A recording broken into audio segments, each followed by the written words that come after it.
Hi friends बल्लाल्स कैबूस अल्ली मत्तೊಮ್ಮೆ ನಾನು Ashwini R Shetty ನಿಮ್ಮನ್ನ ಸ್ವಾಗತಿಸ್ತಾ ಇದ್ದೇನೆ। ಇವತ್ತು ಖರ್ಜೂರ ಹಾಗೂ ಬಾಳೆಹಣ್ಣಿನ ಆರೋಗ್ಯಕರವಾದ ಒಂದು ದೋಸೆಯನ್ನು ಮಾಡುವ weight loss ರೆಸಿಪಿ ಕೂಡ ಆಗಿದೆ ಇದು। ಈ ರೆಸಿಪಿ ನಿಮಗೆ ಇಷ್ಟ ಆದರೆ ಈ ದೋಸೆ ಯಾವ ತರ ಬಂದಿದೆ ಅಂತ ನನಗೆ ಕಮೆಂಟ್ ಸೆಕ್ಷನ್ ಅಲ್ಲಿ ಕಮೆಂಟ್ ಮಾಡಿ ಮಾತ್ರ ತಿಳಿಸಲಿಕ್ಕೆ ಮರಿಬೇಡಿ ಫ್ರೆಂಡ್ಸ್।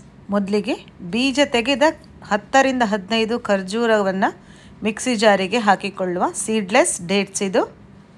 ನಂತರ 3 ಬಾಳೆಹಣ್ಣು ಕ್ಯಾವೆಂಡಿಶ್ ಆದರೆ ಒಂದು ಸಾಲ್ಕು, ನಾನು ಇಲ್ಲಿ ಪುಟ್ಟ ಬಾಳೆ ತಗೊಂಡೋದ್ರಿಂದ 3 ತಗೊಂಡಿದ್ದೇನೆ, ಕಟ್ ಮಾಡ್ಕೊಂಡು ಹಾಕ್ಕೊಂಡೆ। ಕಾಲು ಬೌಲಿನಷ್ಟು ಜೋನಿ ಬೆಲ್ಲ ತಗೊಂಡೆ। ಜೋನಿ ಬೆಲ್ಲ ಇಲ್ಲ ಹೇಳುವವರು ರೆಗ್ಯುಲರ್ ಬೆಲ್ಲವನ್ನು ಕಾಲು ಬೌಲ್ನಷ್ಟು ಹಾಕ್ಕೊಳ್ಳಿ। ನುಣ್ಣಗೆ ಇದನ್ನು ರುಬ್ಬಿಕೊಂಡಂತಹ ಮಿಶ್ರಣವನ್ನು ಒಂದು ಮಿಕ್ಸಿಂಗ್ ಬೌಲಿಗೆ ಹಾಕಿ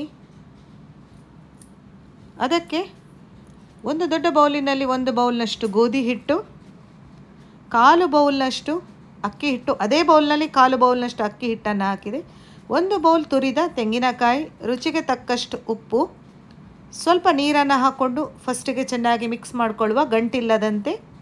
ಏಲಕ್ಕಿಯ ಫ್ಲೇವರ್ ಇಷ್ಟ ಆಗುವವರು ಚಿಟಿಕೆಯಷ್ಟು ಏಲಕ್ಕಿ ಪುಡಿಯನ್ನು ಸಹ ಹಾಕ್ಕೊಳ್ಬಹುದು। ಎಳ್ಳನ್ನು ಸಹ ಕಪ್ಪು ಎಳ್ಳನ್ನು 2 ಟೇಬಲ್ ಸ್ಪೂನಷ್ಟು ಸಹ ಹಾಕ್ಕೊಳ್ಬಹುದು। ಇನ್ನೂ ಸ್ವಲ್ಪ ನೀರನ್ನು ಹಾಕ್ಕೊಂಡು ಚೆನ್ನಾಗಿ ಮಿಕ್ಸ್ ಮಾಡ್ತಾ ಇದ್ದೇನೆ। ಕನ್ಸಿಸ್ಟೆನ್ಸಿಯನ್ನು ಒಮ್ಮೆ ಚೆಕ್ ಮಾಡ್ಕೊಳ್ಳಿ, ಉದ್ದಿನ ದೋಸೆ ಹಿಟ್ಟಿನ ಹದಕ್ಕೆ ಬರಬೇಕು।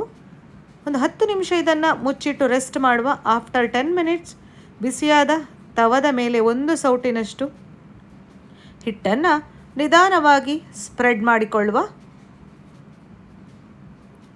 ಮುಚ್ಚಳವನ್ನು ಮುಚ್ಚಿ ಬೇಯಿಸಬೇಕು ಇದನ್ನು।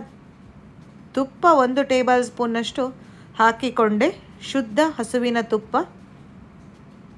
2 ನಿಮಿಷ ಮುಚ್ಚಳವನ್ನು ಮುಚ್ಚಿ ಕುಕ್ ಮಾಡಿದ ನಂತರ ತಿರುವಿ ಹಾಕಿಕೊಂಡು, ಎಷ್ಟು ಚೆನ್ನಾಗಿ ಏಳ್ತಾ ಇದೆ ನೋಡಿ, ತಿರುವಿ ಹಾಕಿಕೊಂಡು ಇನ್ನೊಂದು ಸೈಡ್ ಹೊಂಬಣ್ಣಕ್ಕೆ ಬರುವವರೆಗೆ ಕುಕ್ ಮಾಡಿದರೆ ಬಿಸಿ ಬಿಸಿಯಾದ ಆರೋಗ್ಯಕರವಾದ ಇನ್ಸ್ಟೆಂಟಾಗಿ ಎನರ್ಜಿ ಕೊಡುವಂತಹ ಖರ್ಜೂರ ಹಾಗೂ ಬಾಳೆಹಣ್ಣಿನ ಸಾಫ್ಟಾದ ದೋಸೆ ರೆಡಿಯಾಗಿದೆ। ವೆಯ್ಟ್ ಲಾಸ್ ರೆಸಿಪಿ ಕೂಡ ಹೌದು।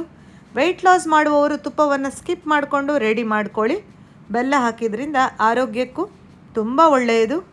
ಫ್ರೆಂಡ್ಸ್, ಈ ವಿಡಿಯೋಕ್ಕೊಂದು ಲೈಕ್ ಕೊಟ್ಟು ಸಪೋರ್ಟ್ ಮಾಡಿ ಪ್ಲೀಸ್।